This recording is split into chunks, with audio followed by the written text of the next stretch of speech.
Welcome to the Jimi Bell Show, Beyond the Strings. Give it to me now.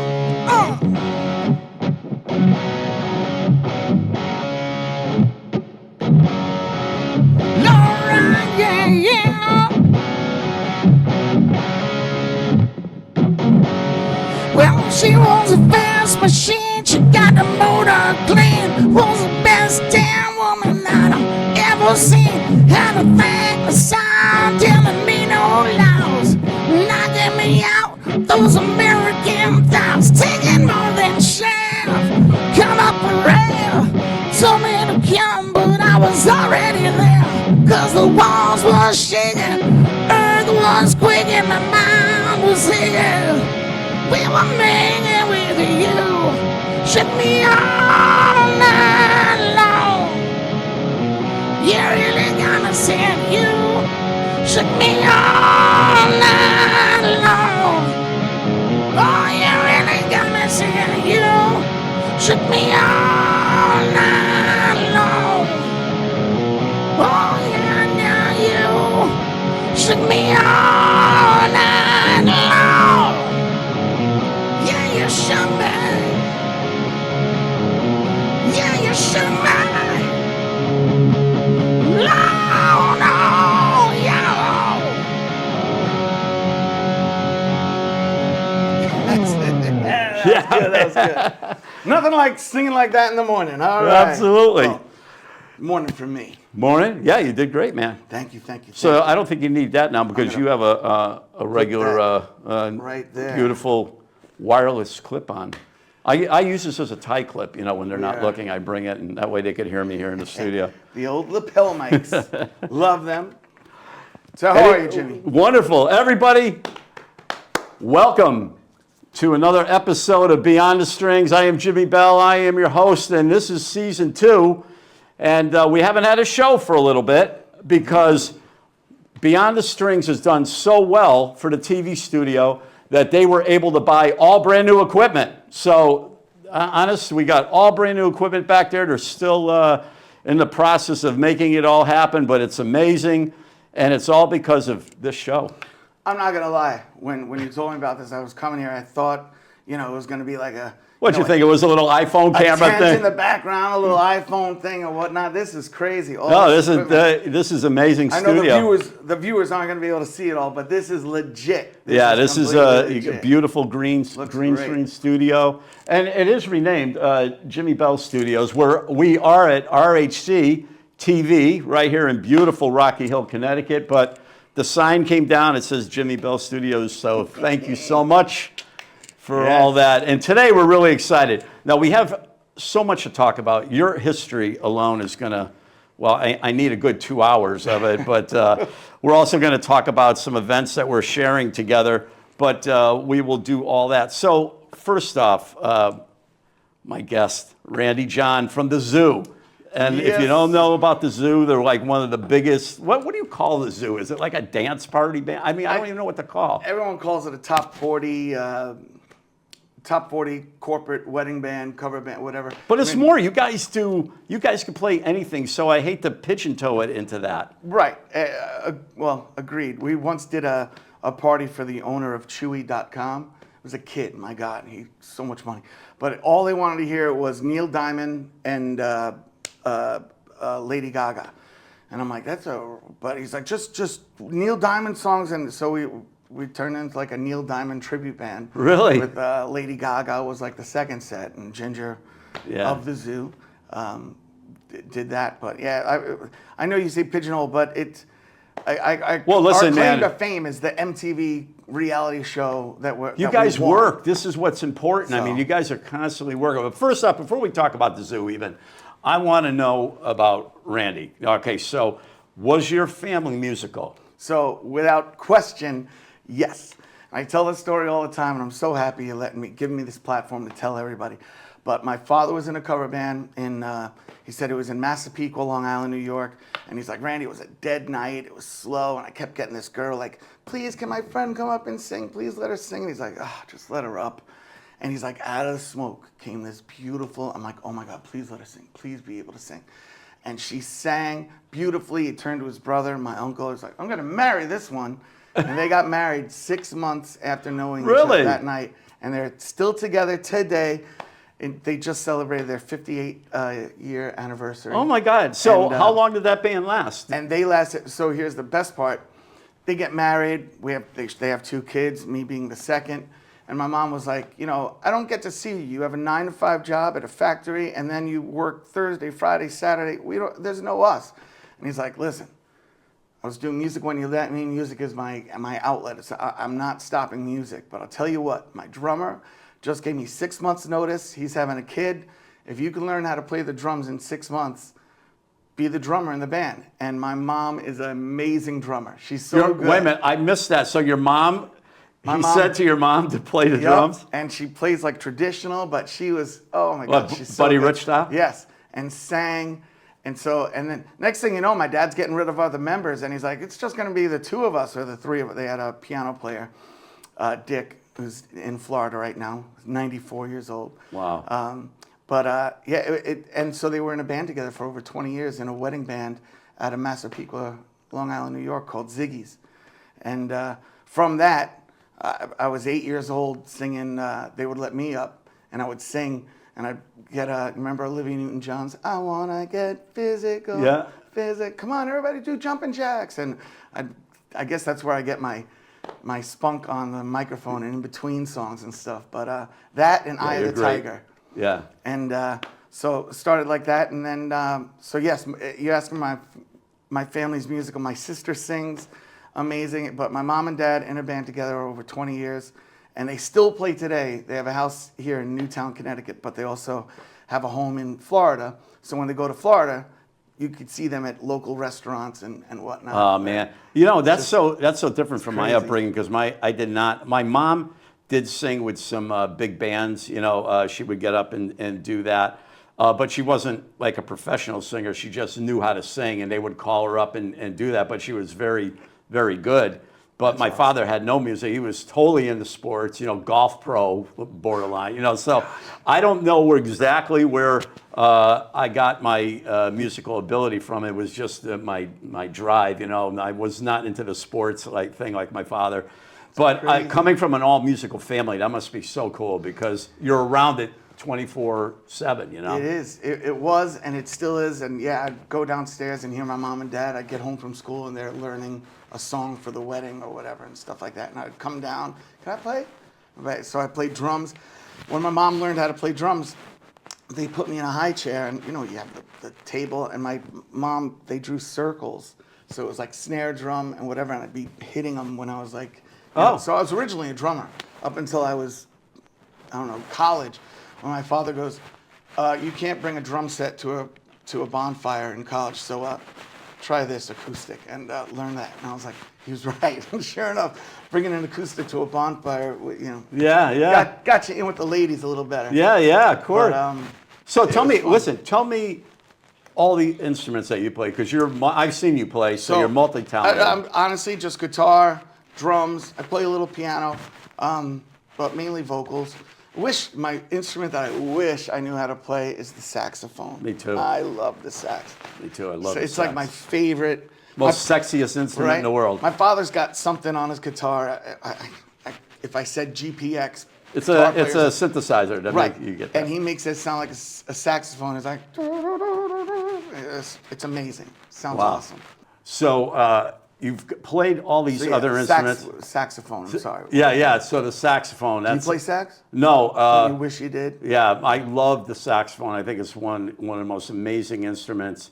You know, I had my buddy Marty Q on, and he's absolutely incredible. And I said, Marty, play me the beginning to that George Michael song. You know, you know, because every time I hear that, I go, yeah, man, that's the bomb. I love it. So tell me about your first band. I got to know what were one of your very first. My very first band was called Bittersweet. It was my original band. And, so you did do original? Oh yeah, I loved originals. Like, and again, I wanted to be a drummer in my band, but we couldn't find a singer. And I remember we had like not a manager or somebody but we had somebody like in the business that was like, if you're trying to be who you guys are, he needs to be out front. You can find drummers are a dime a dozen. You need to find a lead singer, and he can sing. And not that I'm I get it. sing, but I got it. He's like, unless you guys are trying to be the Eagles or Phil Collins, you know, you need to get a guy up front. So, so sure enough, we found a band. I mean, we found a drummer, and we started playing. And I was all set to become a rock star. I'm moving out to LA the second I get done with high school. Can't wait. And you said that your father was into sports. My dad was not into sports. My mom was. She still has like collegiate records for like long jump and track and stuff. But really, but I loved sports. I got interviewed in my local paper. It was called Jack of All Trades, and like from music, because I'd get done with soccer practice or lacrosse and run to Kingsbury, something in upstate New York. It's a 2-hour drive for me. Okay. But that's where my band was from, my original band. And so I'd drive up there every Tuesday and Thursday, come back, still go to school. But I loved the originals were like my heart. I loved it. So I was all excited to go out to LA, become a rock star. Here we go. That's my dream. I'm doing it. I got invited to play the All-Star game for lacrosse at down in New Canaan, and I was the only one in the menu of players that didn't have a college next to him. Like, you know, Johnny Brecken's going to Hofstra. Another guy going to Syracuse. This guy's going to where? Mine was, Randall John, undecided, and I ended up scoring like 7 goals in the All-Star game. You're playing against like really good guys, and I just had a good game. Scored like 7 goals, and I'm leaving with my stick. I'm walking out with my mom and dad. First game my dad probably came to, and Coach Doherty from Adelphi University, Division I, came running, and he's like, hey, excuse me, you're undecided. I just had a scholarship open up. We would love to have you on the team. And my parents had to hear that, and they're like, you are going, you're getting a college, you're going. So I'm like, no, I'm going out to LA, I'm going to LA. And they're like, if you can't make it in New York, you're not making it in LA, tell you what we'll do. My dad rented us a house off campus for my band to live in, rent-free.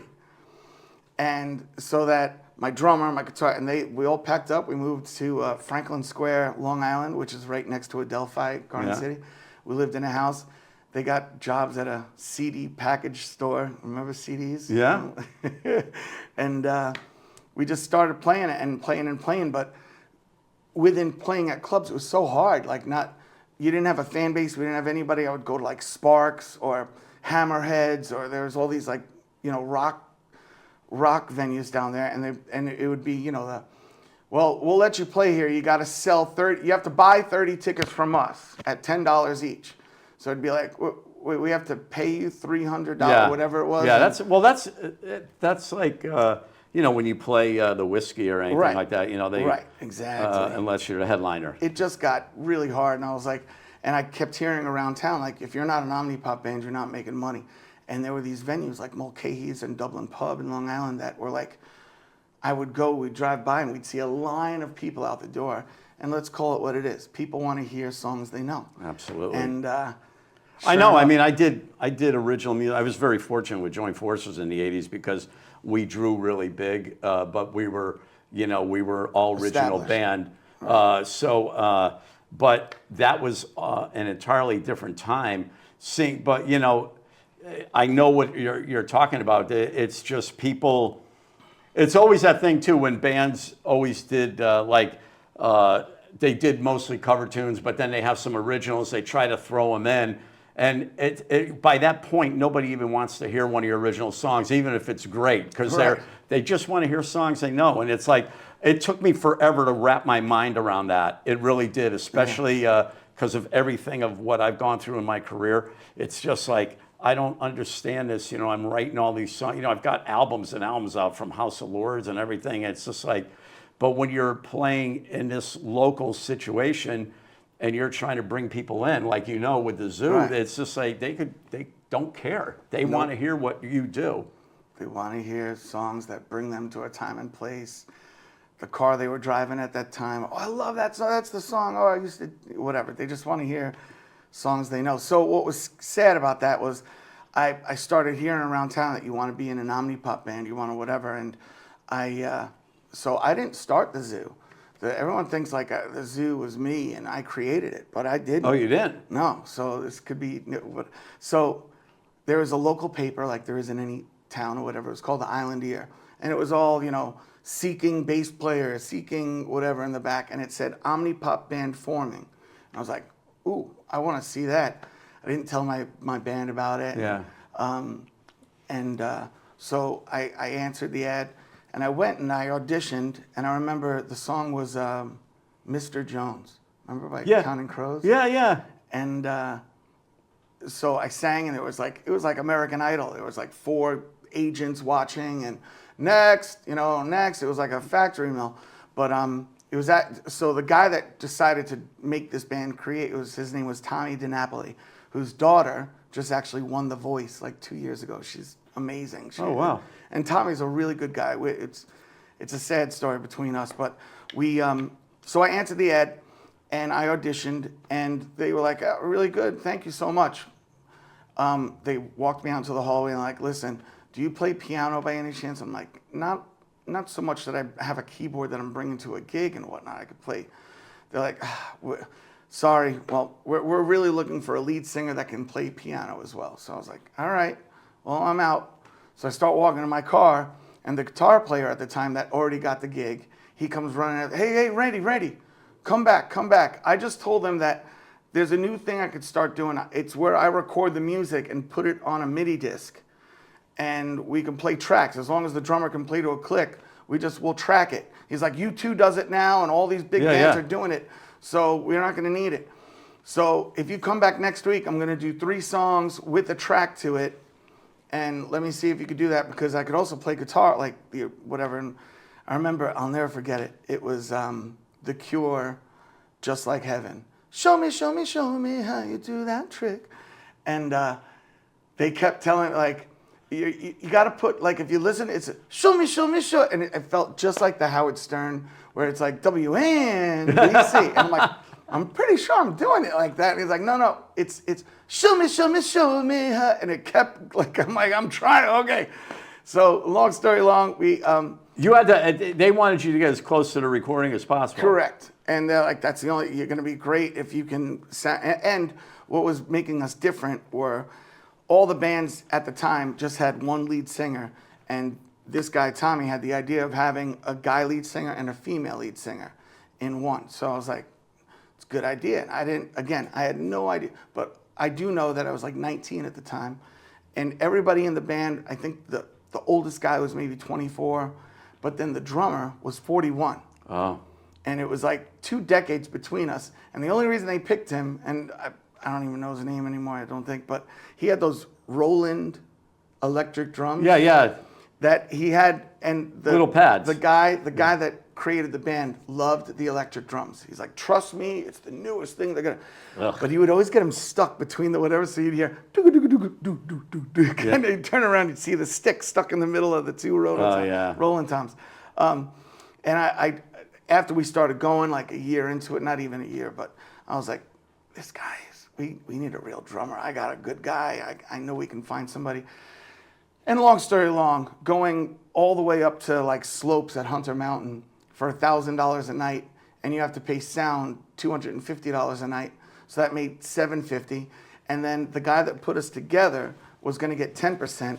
Omnipop gets 15%. So we're giving 25% of whatever we make out away. On top of the sound guy. So for a weekend up at Slopes, which was $2,000 total, 500 of it is going to sound. You're at 1,500, but 25% is another 500. So now you're at $1,000. You're netting, and then you got to split that between the 5 of you, and you pay for your gas all the way up there, your tolls. I know. And it was like, what do we do? Wait, he gets to stay home and not do a thing, and he's making $200 just because you created us? Oh my God, you don't even know. I used to do this, go mental with the agent fees all the time. It was insane. So what we did was, just to wrap it up, I talked to my dad who was into business, and he's like, Randy, just be honest with the guy.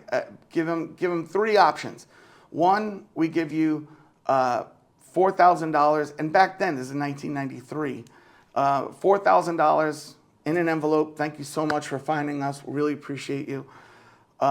B, give him $8,000 over a course of a year or whatever. And then C, 0, and thank you for your time, but we're leaving no matter what. And we're still going to be with Omnipop, but we can't afford the 25%. And he crumpled it up in my face, and he threw it at me. And then his beautiful wife at the time, they're still married, she came knocking like 2 days later, like, he put you guys together, he loved you guys, just give us the $4,000 and just give it to us, and we're go. Oh, man. And I felt so bad, I really did. I felt horrible, but we spoke later, many years later. He's Tommy DiNapoli. I've got not one bad word to say about him and his family. And again, his beautiful daughter just won The Voice, or she was like the finalist. She's amazing. But anyhow, wow. so I didn't create the zoo. That's how it got created. So when did you actually? What year did the zoo? What year was that? What year did that was everything 1993, where we were like forming. Our first paid show was June 17th, 1994, which is O.J. Simpson running from the police night. And we were in the middle of I Saw the Sign at a bar in the Bronx called the Terminal Bar that Omnipop booked us at for $500. And we had to pay sound out of that. Ugh. So we got $300, then we divided by 5. Anyhow, we were in the middle of I Saw the Sign, and he comes over, stop playing, O.J.'s running. And he pulled a big movie screen down in front of us. And I'm like, we're going nowhere with this band. We suck. And we watched the Ford Bronco and O.J. running. That's great. I remember the Knicks game was on against Indiana, the Reggie Miller choke game and all of that. But yeah, it was. Wow. That was our start. So when did it? Let's move on a little bit. When did the zoo really start? Because you guys are like really popular. So when did the band really pick up steam? So I gotta say, I would say, so to get into this place called the Dublin Pub, it was. I mean, I've heard of that. What a place! It was wooden, and it was like if you lit a match in the wrong. Was that place Danbury? would have went. No, it was in Long Island. Long Island. New Hyde Park, Long Island. And the only night they were closed was Monday night. Tuesday night was The Touch. Wednesday night was Belly Button. Thursday night was Paradise Alley. Friday, Saturday alternated with bands. And I'm sorry, Tuesday night was Fiction. Sunday was The Touch. And everybody wanted one of those spots. If you got one of those resident spots where you have a night at Dublin Pub, you made it. And so we started gaining traction. Anyhow, The Touch would go on break for like 2 weeks. And they let us have those 2 weeks on that Sunday. And they never got their Sunday back. Really? They gave them to us. And he's like, you guys are taking your Sundays over. And we loved it. And then from Sundays, what happened were there'd be a line of people. But next thing you know, like I see like a couple of New York Islanders walk. I'm a huge Islanders fan. I got an Islanders tattoo. I'm a huge hockey fan. I'm huge into sports. And which is weird, right? Because I'm a musician. And, that's all right. But Islanders would walk in, and it just started getting like some famous people would start coming. The guys from Lamb of God came down sometimes. It would be a thing on Sunday nights, and that's where we started getting with it. And I remember, I'll never forget, I get off stage, and a guy's like, "You guys are really good. Listen, I work for TRL on MTV. Would you guys like to come on TRL? Because they heard us do Korn." And he's like, "I think you just killed. Like that was awesome. We want to do it on TRL on Friday. Korn's coming in. I would love to have you on MTV." And I was like, let me check, see, rearranging my sock drawer at 4. I'm like, yes. Yeah. So fast forward, we had a Thursday night at the Junkyard in New Jersey. And from there, they want you there at 4:15 a.m. at the MTV studios in Manhattan. So we get there at like 4-something in the morning, set it all up, and it was like paying tribute to Korn. And we played, and apparently from that performance, MTV, the guy told, his name was something Boker, Tommy Boker. He, sorry, don't look him up. I don't know if he's still there. But apparently they got something like 11,000 VHS tapes from all the cover bands in America wanting to be the next Zoo to pay tribute to whoever was coming in at TRL. Oh. That sparked, maybe we should have a competition. They look at all these, like, they had no idea. And they, like, let's make an ultimate cover band competition. So they call me, and they're like, hey, Randy, just wondered, do you have any good cover bands that you're thinking about that you could whatever? And I was like, yeah, the Zoo. And he's like, nah, you guys already kind of had your light in the sun. We're looking for 5 of the best bands. Can you recommend anybody? And I told him about the Nerds. I told him about, I was naming a bunch of bands. But sure enough, whoever their producer, the head guy, was like, no. We saw the Zoo on that TRL. We have to have the Zoo on it.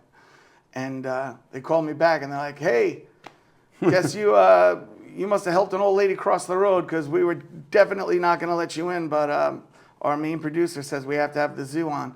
So he's like, but you're going to go first. You're going to have to be first the whole time, because what it was a round robin of genres. So like the first genre was rock, and they're like, every song had to be, a minute long, so we had to whatever. But they took 5 bands, one California, Ohio, wherever, and we had to go first in every round, which is always just weird, because, when they were like, let's hear it for the Zoo, by the time you get to the like, let's hear it for whoever. Anyhow, so we went first, but judges, and it just kept getting, every round somebody got eliminated, and then it got down to 2. And we ended up tying. The Nerds had to make the choice, and then it ended up being a tie. But then the band that won it was this band called Strangers with Candy.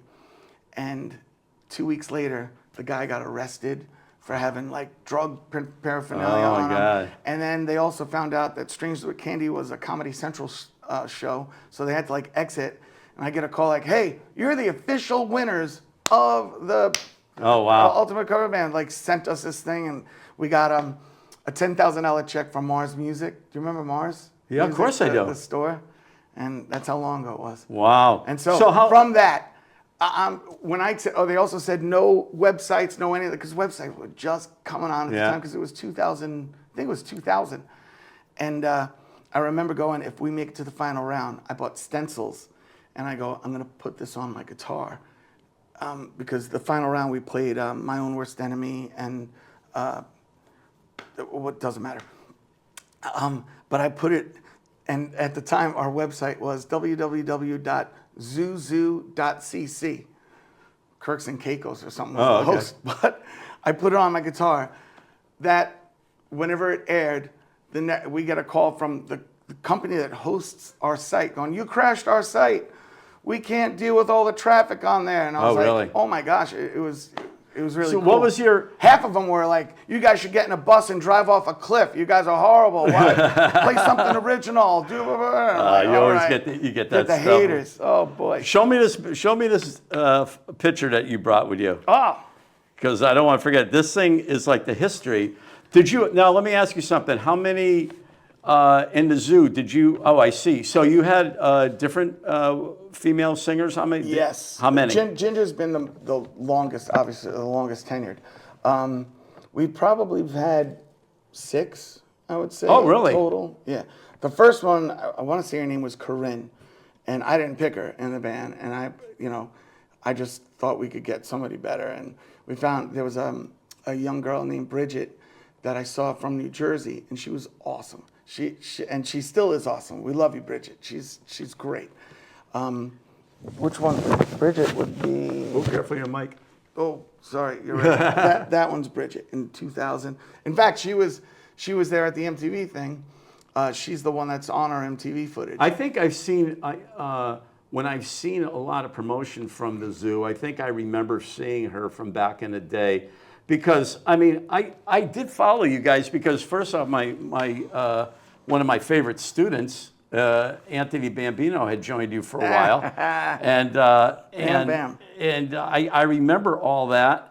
I remember him playing at the Shamrocks and everything. Yes. And I mean, the band has had just the most amazing history, and the fact that you're still going and killing it still after all these years shows, an amazing tribute to what you're doing. I think I tell my guys this, and I say this all the time, because everyone's like, how do you lasting so long?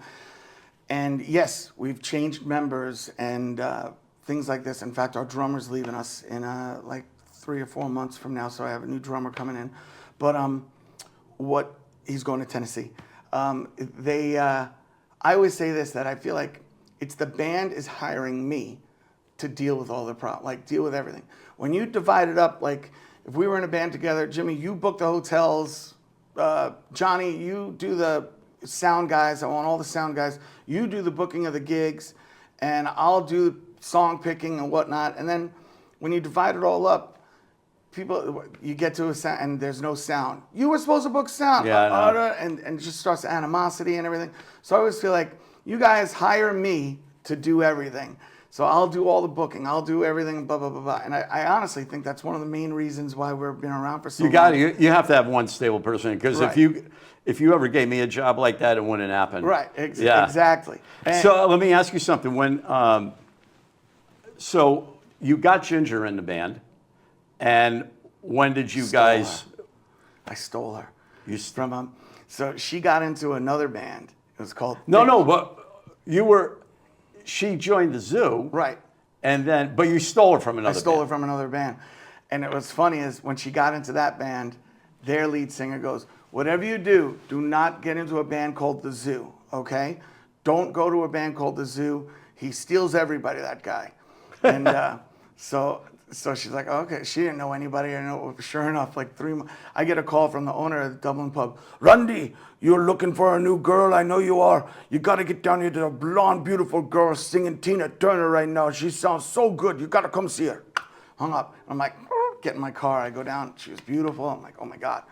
And sure enough, I just, like rub my elbow in and we start talking. And Did she tell you that she was warned not to join your band? Oh yeah. She told me right. When did you guys fall in love? So, I mean, I'm not really hard to fall in love with, Jimmy. I know. The girls. I fell in love with you instantly. The ladies. Hey, ladies. Hey, now. It was crazy. We were together for 14 years before we got married. Really? So yeah.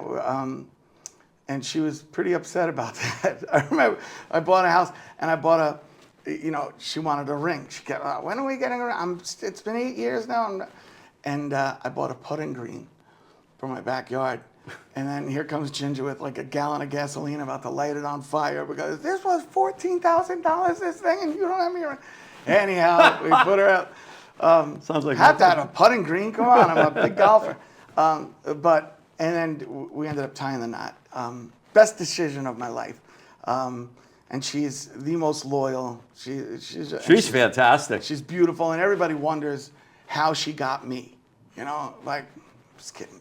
Yeah. It's quite the other way around. We're walking in the mall, people are like, what the hell is she doing with him? Like, keep going. Leave me alone. Nah, she's one, you could tell she's very loyal. She's very cool. She's amazing. And when I watch the Zoo, it's like she has the most incredible energy up on the stage. You do too. I mean, your energy on that stage is amazing. I mean, really. And the band is absolutely phenomenal. I really, when you did the show at the Danbury Ice Arena with Mullet, that was really one of the first times I actually got to really just sit and watch you kind of and concentrate on you.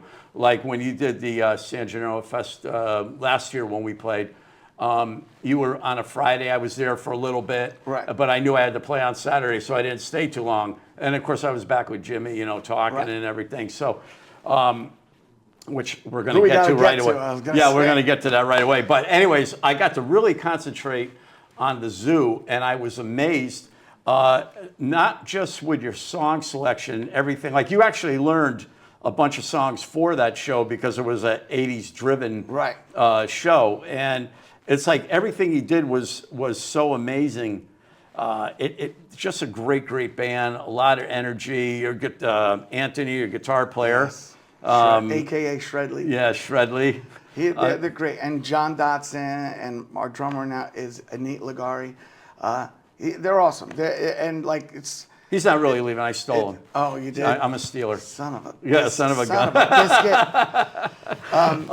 All right, tell me, this band, I want to know, obviously we share the most amazing friend, Jimmy Galante. My story meeting him was so strange. I want to know that. Yeah, that was like, went to go see Foreigner and Loverboy at Mohegan Sun. Okay. And his wife, Tina. I was she's gonna the say, sweetest woman in the world. oh my God, do I love me some Tina Yeah, Galante. she's absolutely the best. She's the best. And we were, she sees me in the hallway, and she goes, "Oh my, that's got to be somebody or so, just because I you have that aura. I have that look, I do. I have it. But anyways, call it what it is. So, and Jimmy's probably, going like, who the heck is that hell is freak? that What do you guy? even look at? You know how he is.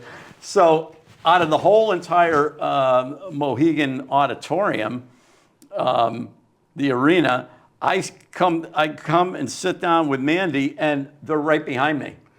So that's how the whole thing. Tina, of course, whips out her phone and starts showing me the San Gennaro Festival, Right. and I tell her more about me. Well, they looked me up instantly and had me on this. Next thing I know, I get a call from Mike, my singer, the agent, and Mike, the singer, who talks with the agent and says, "Hey, Jimmy, we got, we're looking at, they want you booked on the San Gennaro Festival, but the guy wants to speak to you directly." And I didn't know anything about Jimmy's history or anything like that. And he says, "I think you better call this guy." I said, I have no problem calling him. So then he went about and sent me his Wikipedia page before I called him, and I went, "Oh yeah, I got to call him immediately." So call this guy. Yeah, I got to call him. So I called him, and we became like the best friends you could ever imagine. I spent Christmas with them and other holidays. We talk every day on the phone. The way he speaks of you is, Randy, I bust his Oh yeah. all day. He called. Love this man. No, he says the same thing about and you. He busts my buttons right back, and So when did you meet Jimmy? So well, it wasn't their wedding, because you played their wedding, right? no, we played there. It was not a wedding. It was a private party. Private at party. Ethan Allen. It was a birthday. I think it was his 60th. Oh yeah, that's right. Something like that. Tina brought, but I guess just word of mouth through like what Danbury, I guess our big claim to fame is playing Tuxedo Junction. Right. Everybody knows us from, if I had $1 for, oh my God, he's at Tuxedo Junction. If I had $10, it'd be much better. You'd have the whole golf course instead of a putting green. Right. So I guess just being in the Danbury area, and so apparently you're the band I need to talk to if I want somebody here at Danbury. Something like that. Like that's how it was. Yeah. And he doesn't mess around. it was, yeah. He's very direct. Very direct, this is what it is, take it or leave it. I love me some Jim Galante. Jimmy's the best. The family, AJ, everybody. Everybody. And like what they do, they don't have to do it. They could be just sitting at home by their pool. But what they do for like live music, I always just tell them, it's how I sign all my emails. I always say, keep it live. Yeah. Because like, and competition between cover bands and this and that. As long as you're playing, music out there live, I love you. I love you. I love you. Support you in any which way. So regardless of the whole history of Jimmy, he did a real lot for the Danbury town. Oh, huge! I mean, and just the fact that he puts on the San Gennaro Festival every year is huge. Is amazing. And I know firsthand, like there's no way he made anything for a long time on that. Like he just kept shelling out money, just trying to give back to the community, and like he does. It's incredible. Yeah, it's an amazing event. And the zoo's going to be there on this Friday. Yeah, that's right. Friday, the zoo we're going to be San Gennaro Festival, Danbury. Yeah, 1 Ives Street. And a matter of fact, we're going to do a whole separate promotion for that. Oh, beautiful. Right afterwards. Okay. You know why? Because they said if we talk about your current gigs that we have coming up, they're going to say when people watch this show, because they told me, my producers told me that this was going to be a legendary show. They said you got Randy. I'm not gonna lie, it's gonna have the most views. It's got that for sure. The problem is I wish we could go forever, because your history is like, I haven't even touched on half the stuff that you do. You gave me a CD of originals, so Yes. I want you to tell me about that before you go. Got it. Okay, so there was a band. Now I got to rewind way back. I had an internship once I was at Adelphi at Polygram Records. It was called PGD, and it was in Kew Gardens. And I was the guy that would get the CDs and then their not an album cover, but it was called, it's just stuff that you stick on the walls at Tower Records and whatnot, promo. Right, promo. And I would see this thing for £1. And I remember seeing the guys, and I'm like, oh my God, I think I know those guys. I used to see them at East Coast Music Mall in Danbury. I oh missed my it. God, I think. I worked there. And I'm going, really? Yeah. And I'm like, oh my God, I'm here at the shipping room, and look at these guys. And I was just, then the worst was they played in Manhattan. And I remember they had like a fruit platter out for them. Like, Randy, grab this thing and make sure that they have the, and I'm like, really, I got to go do this? And like, I'm going, and then there they come in a black van, they get out and they walk right into their thing because they were playing this, whatever. And I'm going, oh my God, I got to do this. And so playing at Tuxedo Junction made me feel like the biggest rock star because there'd be 1,200 people there every time we played. Used to, whatever. Yeah. So they were on tour. Pound was on tour with the Cranberries and Fuel. And I had explained this a little before that the lead singer of Pound did not want to be a lead singer. He wanted to write music and be a bass player and sing backups. He never wanted to do the radio interviews in the morning and whatnot. And like that lead singers normally always get to do. So they were on tour. He's like in Wisconsin, and he just taps the tour bus driver on the shoulder. He's like, hey, I'm getting off the bus. And he literally quit the tour. Pound stopped right there. And he's like, he formed his own band, which ended up being this band called 0 to 60. And he got one of his great guitar players, Todd, and his brother is the drummer. And it was the four of us. It wasn't me in there. They had these songs. And they came and saw us at Tuxedo Junction. He was like, dude, I would love you to be the lead singer. Let's see if we could jam, if we have anything together. And sure enough, we did. It was awesome. I'm like, oh my God, this is going to be great. And he's like, and we already have we're already signed to A&M Records, so this is going to be great. And so we did this EP. Everybody was going crazy over this CD. And 2 weeks later, Jason sawed off his fingers in a table saw accident. Oh my God. Down to the knuckle, like oh the my first God. knuckle. And he was trying to, they kept sewing his hand into his palm, then cutting it away and trying to regenerate his fingers, which would end up being a little rubbery, I would think, at the end, but not having a bone in it. That happened. That's the legendary story of Tony Iommi, how he cut the tips here. He actually quit his job that day. But they wanted him to come back and do one more thing. It was his last day, and it was a machine that would come down and chop sheet metal like this. Oh my God! And he moved the piece in, and maybe he got distracted for a second and looked, and that's how he lost the tips of these two. And that's why you see Tony Iommi with the little metal, not metal, but he has this thimble type thing that he makes this clay. I don't even know how he does it. But that right there is why Black Sabbath has a legendary, he has this legendary tone on his guitar because of that, because he can slide with that differently, and when he does his chords, it's a whole different thing because he's gripping the strings differently because he has no feeling of the strings underneath, so he's, so that really helped to create had to come after time. Yeah. He had to regenerate his cell. Oh my God. But I do want to say this before we go.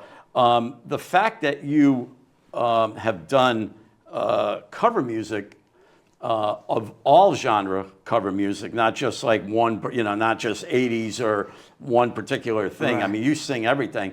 The fact that you could also write original music, there's a lot of singers that are so into, they get really wrapped up into the cover thing that to actually be able to write lyrics, and not so much lyrics, but to come up with great melody lines for everything. So that's a gift in itself right there. I love it. And I again, if somehow, some way, I mean, everything now is social media. Look at, and I hate to bring it up, but look at Jelly Roll.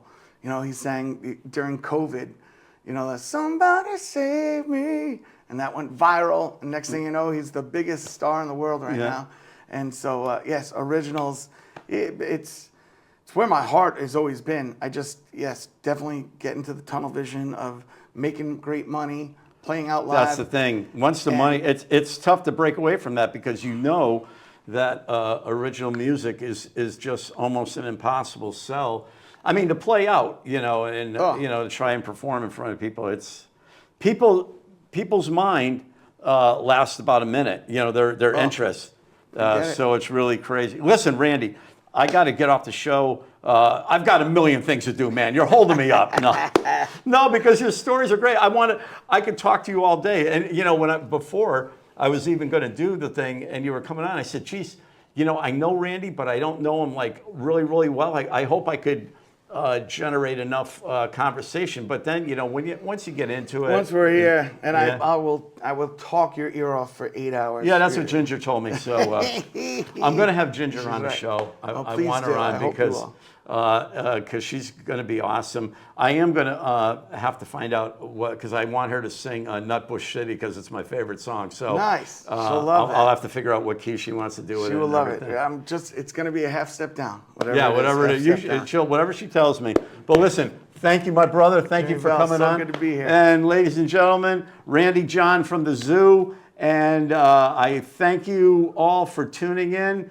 That was another wrap of Beyond the Strings.